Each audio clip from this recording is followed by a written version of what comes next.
Hey everyone, recently a self proclaimed bowling dad came to us with an idea that he was using to promote his son and his son's bowling. His son is Drake Waite, a junior bowler out of Minnesota. He was creating business cards and was able to do them very affordably. Of course, the light bulb went off in our heads, and we thought this might be great for our membership. So that's the focus of this episode of Hot Topics. My name is Andrew Pfeffer. I am the creator, producer, and host of Bowling with the Pfeff. We'll show you right now.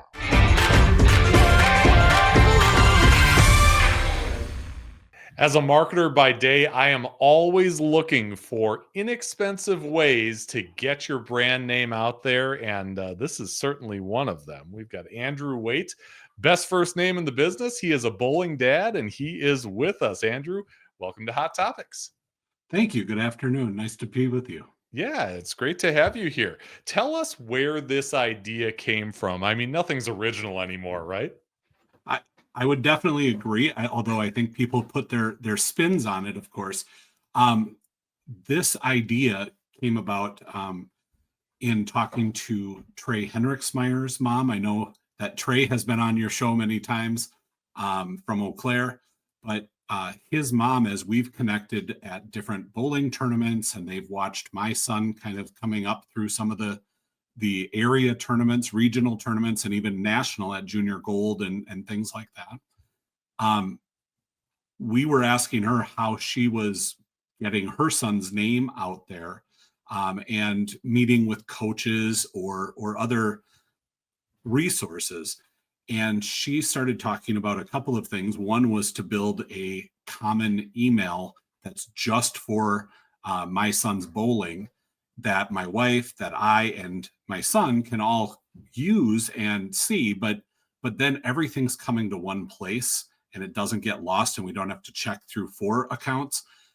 So that has simplified our lives a great deal. And then as we got a little more serious about the college side of things and trying to talk to college coaches, things like that, she suggested that having a common like website or landing spot for people to come and see some videos or pictures and accolades or a resume, all of those things in one place would make it much easier.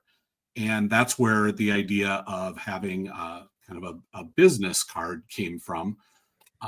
Was how can you quickly, easily pass that out or let someone see it when you're at a tournament, or people don't have things to write it down? Obviously you can send a text, but those get shuffled.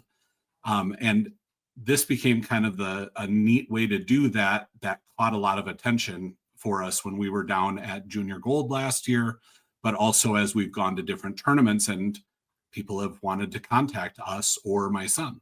Yeah, I love that because anything to stand out really makes sense these days. So we got to know, how do you make them? Walk us through the process of making these cards. Yeah. So it starts with creating the content that the card's going to then project. And so we created. I am not super techie, but dabble. And so I was able to create. We created a Google domain for Drake, not a separate domain name or anything, but just we created a Google account for Drake in which you could build a free website on that Google account. And then we built a Facebook and an Instagram, also using those credentials, those names, so that it all kind of talks to each other and connects.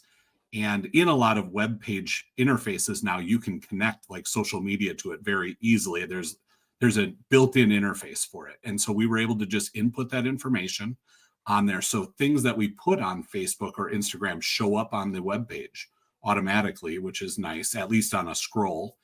And then we were able to put things like his resume or other document type things into our Google Drive, and then be able to attach those right to the website as well.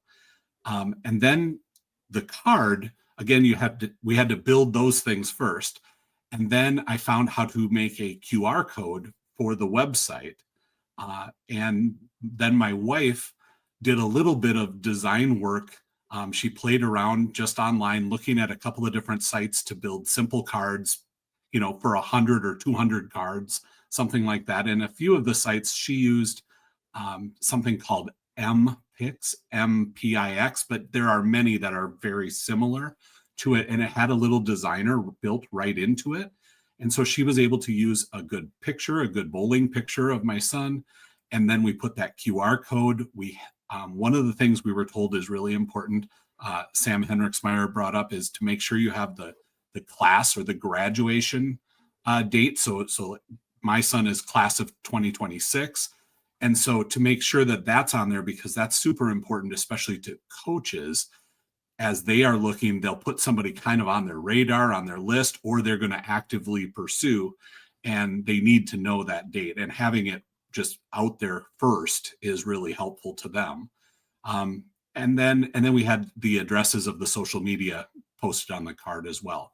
Sure. So it was a fairly simple formatted card, but being able to just hand those to people when you were at an event. Drake keeps several of them in his bowling bag.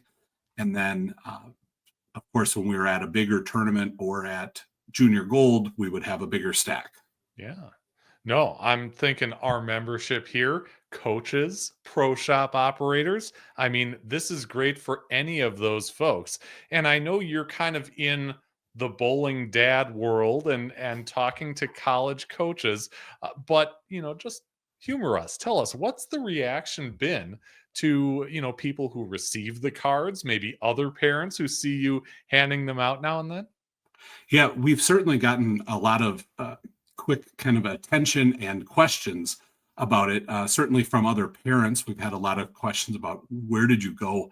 What did you have to do? How much did you spend? And of course, as I was mentioning, like the Google webpage and the Instagram and Facebook are all free.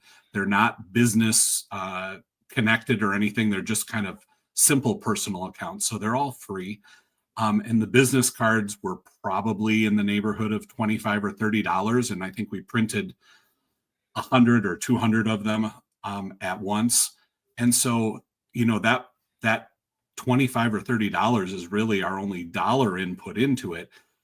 College coaches and a few other people at tournaments that have asked about my son, or when they've talked to him directly, they've just been super impressed that it's very easy, put together, professional. They were able to, at a moment when they had the opportunity, to scan that QR code and see more information if they chose to.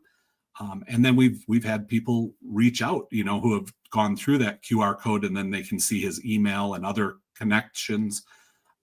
And then people have reached back out to him for a variety of things, questions, coaching. And so it's just been a really handy way, and people have said it was just nice and neat and tight.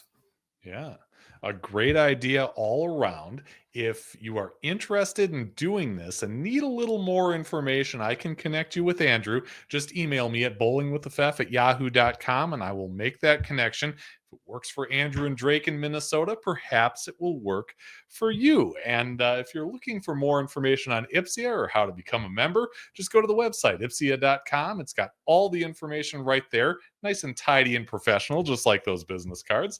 And if you like what you saw here today, please like this video and subscribe to the channel. It is free and it is the best way to help us continue to make great bowling content.